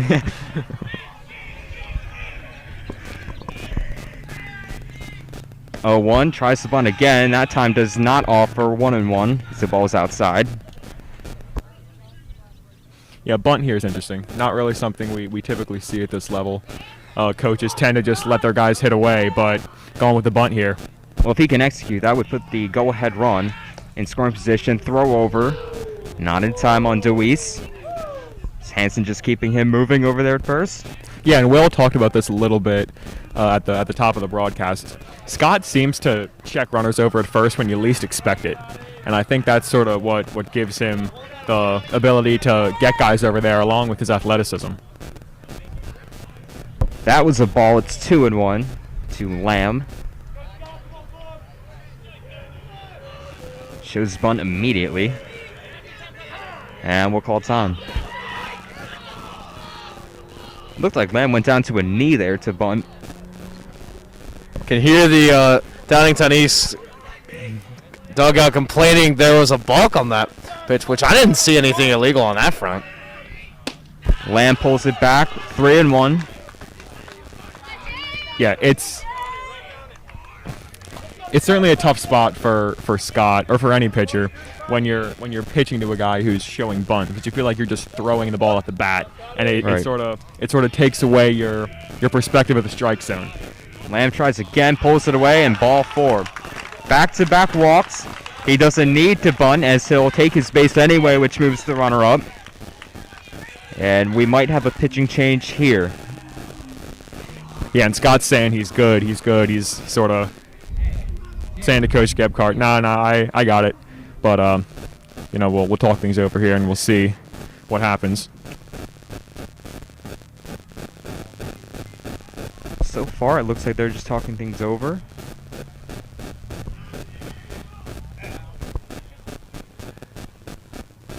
I mean, those two at-bats didn't really look good from Hansen. Not too much command. A lot of his pitches going below the zone. Try to elevate those pitches just a little bit. Tried to play to the strikeout, not wanting that sacrifice contact, but now you got 2 runners on instead of just 1 here. Well, all right. Hansen will remain in the game, so they'll trust their starter here in a big spot.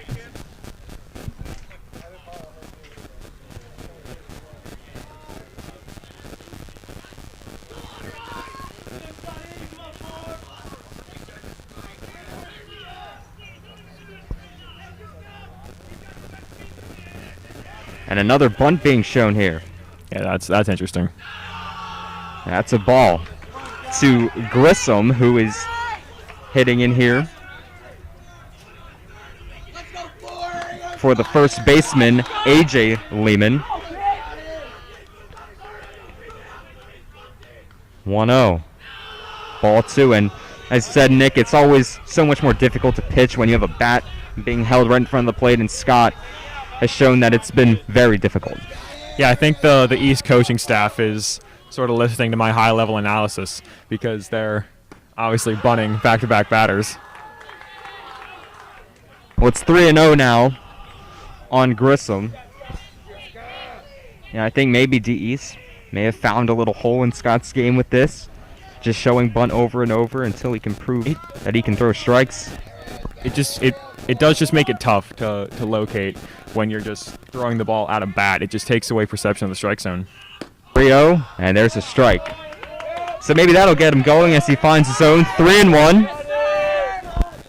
Not sure if this is Scott unwilling to throw strikes or just him not being able to. I mean, I'm not sure if he wants a sacrifice to be laid down, but at this point, take what you can get. It's just a free out up the first baseline. Hansen makes the play. So that is the first out, but runners move up to second and third, so a successful sacrifice for Grissom. And here's Asante with 2 on and 1 out, both runners in scoring position. Yeah, that's a perfectly executed bunt. with guys on first and second, right up the first base line, knowing that, infielders are going to have to cover all 3 bags. But Scott makes a nice play to make the out for out number 1. Runners on second and third in a 5-5 ball game, so the go-ahead run is 90 feet away, and that's a base hit in the right field by Asante. 2 runs are going to score for D East, and they have taken a 7-5 lead as Hansen just could not work out of this jam. Questionable move playing the infield in there. Sure, you want to keep the run from coming home, but you got to trust the arms of some of your infielders. Play them back just a bit. Daly missed that, not by much. If he took it just one step back, he would have been able to field that cleanly and throw him out at the plate. But now it's a 2-run game. So the number 9 man cashes in a pair with 1 out to give D East a 7-5 lead. Here is O'Neal, the leadoff man. That's outside. And I'm honestly surprised that Hansen's still in the game. I mean, he doesn't look like he has much control of his stuff anymore. He's thrown well over 70 pitches to this point. Not sure how much gas he has left in the tank. He's gotten 1 out in this inning. Throw over by Regany, but Asante is back there with a dive. The count is 2-0 on O'Neal. And I like what Regane is doing. Keep the runner on his toes. Don't let him get much of a lead. Keep the momentum to what they've already gotten. Don't let them get any more.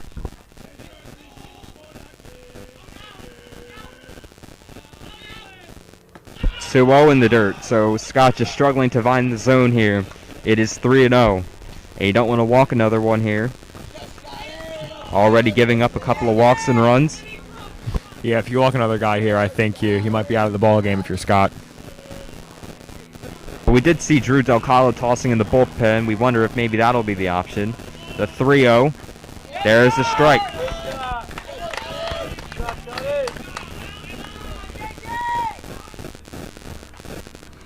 I mean, I would say go fastball, but he hasn't had a lot of control over that. So the only pitch that would get in the zone is a changeup, but they've gotten to that pitch. Let's see what he does here. 3-1 in the dirt, ball 4. He went with the fastball, and he loses another. And now it looks like Scott Hansen's day might just be done.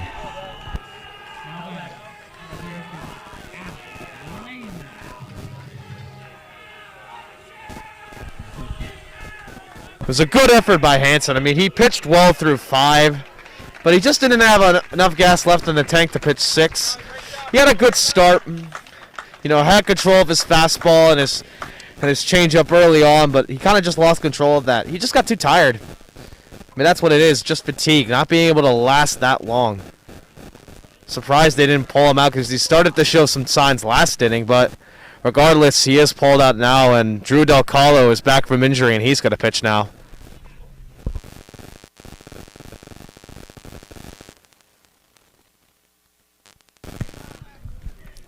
Yeah, and one thing I like about Drew in this spot, Al and Will, is, every single time we've seen him on the mound this year, it's just so obvious that he just loves to pitch, and he's really loose out there, and he doesn't really beat up on himself too much when things don't go right.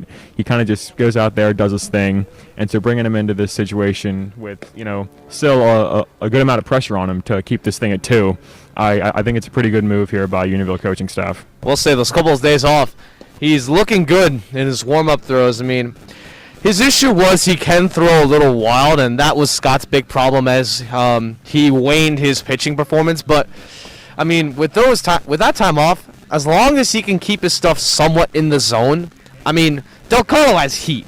He has pure heat on his pitches, and he has some nasty breaking balls. So if he can keep that up and stifle that D East lineup, then Unionville has a shot to get out of this inning, minimal damage, and keep their comeback efforts to a minimal. Well, he'll take over here with 1 out here in the bottom of the 6th inning against Al Lyman. With runners on first and second, both Scott Hansen's runners, and the first pitch from Del Calo. Excuse me. We're not live yet, Al. I was going to say. Although, speaking of starting pitchers, number 32, the D starting pitcher, wonder if he's going to pitch the 7th? I think they took him out last time. Oh, wait, yeah, inning. they did. Oh, I forgot. Good thing we're not live. Now it's time for the first pitch. Well, Drew took over for Hanson last time Scott pitched and got out of one of his jams, so we'll see what happens here. And the first pitch upstairs. Just one ball on the ground is all you need. Yep, still just one pitch away from getting out of this with one out. Again, D East have taken a 7-5 lead here in the bottom of the sixth, and the pitch upstairs again. And Drew is susceptible to missing upstairs, as we've seen on the first two pitches here.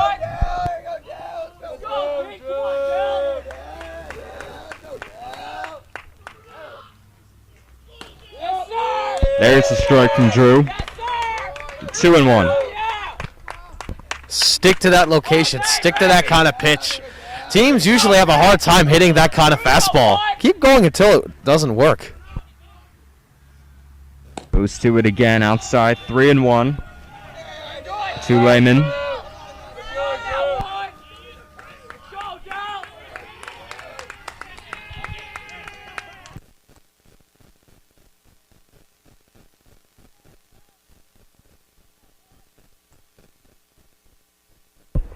3-1 upstairs, ball 4. So Del Calo walks the first man he faces. That will load the bases for number 21, Keenan. But still only one pitch away from getting out of this.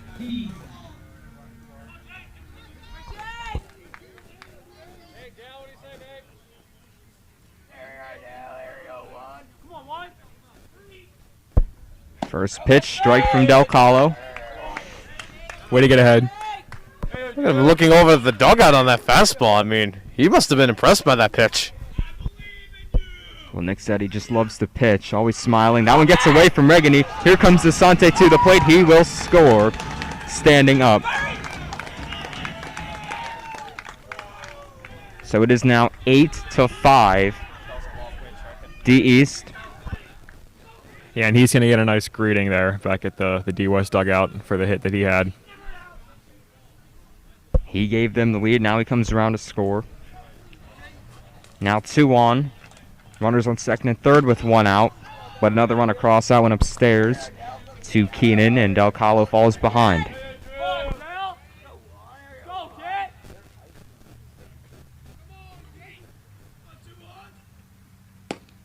Off speed. That's strike 2. Yeah, that's a nice pitch.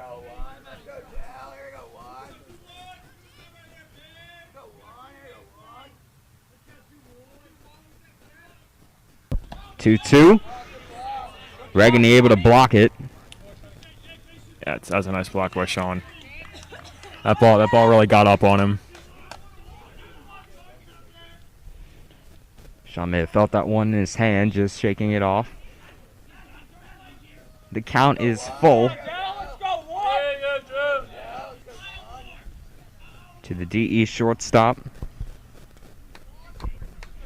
Trying to add to an already 3-run lead. And the full count delivery. Ground ball, that is foul.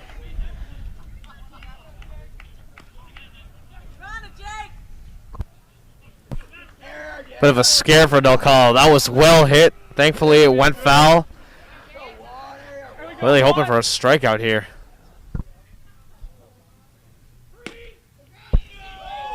Close pitch, called a ball. That will reload the bases with 1 out for Deweese. Yeah, that's been a consistent spot for this umpire high, but that's certainly a tough one if you're Drew.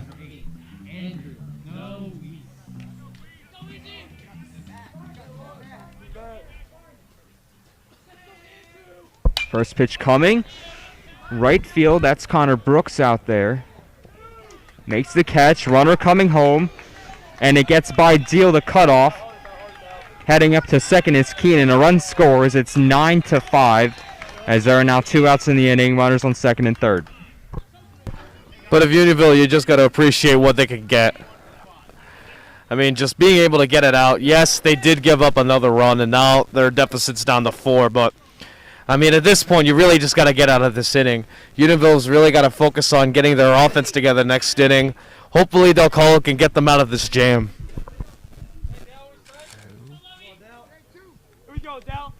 pinch hitter here for D East. It's Lovingath who steps in. And that one was downstairs from Del Calo, 1-0. Interesting spot to put a pinch hitter here. Yeah, big righty-righty matchup. Swing and miss. Took something off, 1-1. I mean, you have a new guy in a big-time situation. 2 outs, and you got the lead. I'm not sure what to think of this. 1-1, there's a strike from Del Calo. And he's one pitch away.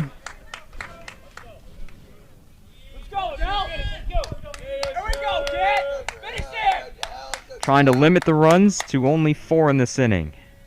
Here's the pitch way upstairs. Regani able to bring it down. 2-2. Here we go, Dal.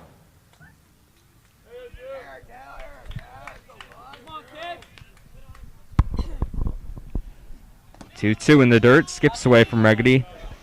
Nothing going. 3-2. Looking a bit shaky there. Let out a bit of a grunt.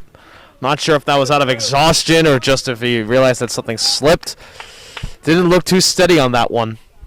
Yeah, and when you're up 1-2, you certainly don't want to give this one up if you're Drew. 3-2 pitch. Called. Strike 3. Right at the letters to end the inning, but the damage done. D East retakes the lead. They get 4 in the inning. It is the Cougars 9, Unionville 5. Last chance for the Longhorns in the 7th when we come back.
Lamb remains on the hill for the 7th inning of this one.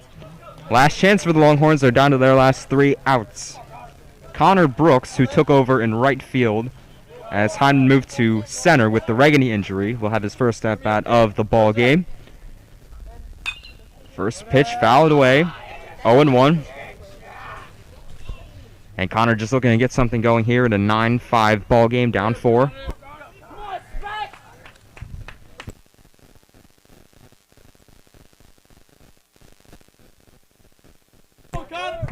Give me one, kid! 0-1 to Brooks. Upstairs, that's ball 1. Everything's up. You're definitely going to see some more pressure with these Unionville hitters. They might see them swinging a bit harder, trying to aim closer to the fences. I mean, they want to get as much momentum as possible here. I mean, they got to make up 4 runs ground. Trying to rally back here. Swing and miss by Brooks, 1-2.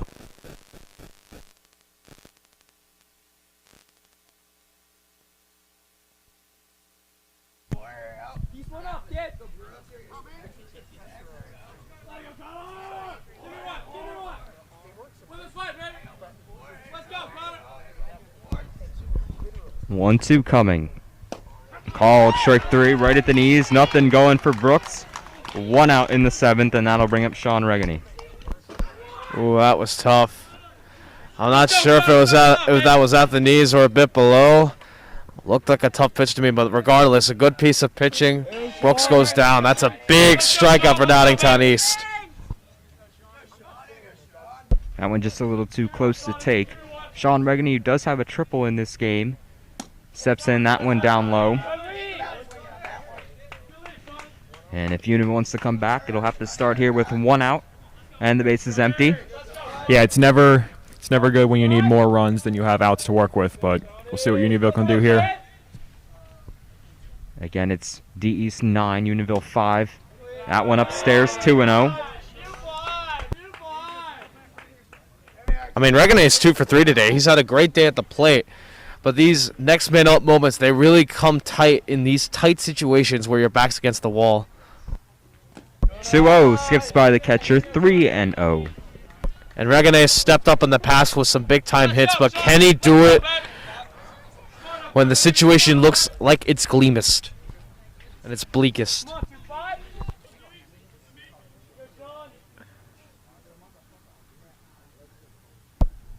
3-0, taking all the way. That's ball 4. So Regany aboard for Matson. And if you're Unionville, you can take anything you can get there. I mean, just taking a walk, just get anything. One base runner.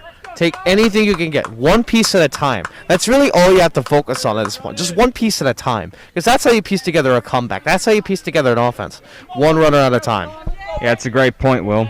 You know, you can't be the hero all with one swing down 4. And just keep the line moving. Regany takes off first pitch. Matson lets it go. Throw down to second, not in time. So Sean Regany steals the first base of the day for Unionville. It's a great jump up there. Not as indecisive as he was in innings past. Knew exactly what he was going to do. Quick with his feet. Yeah, Sean's had a really great game. Offensively, defensively behind the plate. Out of stolen base in there. I would say all in all, he's had a great game. He's done some good stop. He's had some good stops behind the plate. It's really an underlooked thing in baseball, having so many stops as a backstop, but he's done a great job defensively as well. 1-1 to Matson. Ground ball to first. And handled over there for out number 2. Regany does go to third, but now Unionville down to their last out. And Tiernan Daly will step in. Daly hitless in this one, but again, like Will said, just got to keep the line moving. And if any time's a good time to break a slump, it's now. Hasn't had an actual base hit in the past few games. He's shown that ability early on in the season. Can he come through here?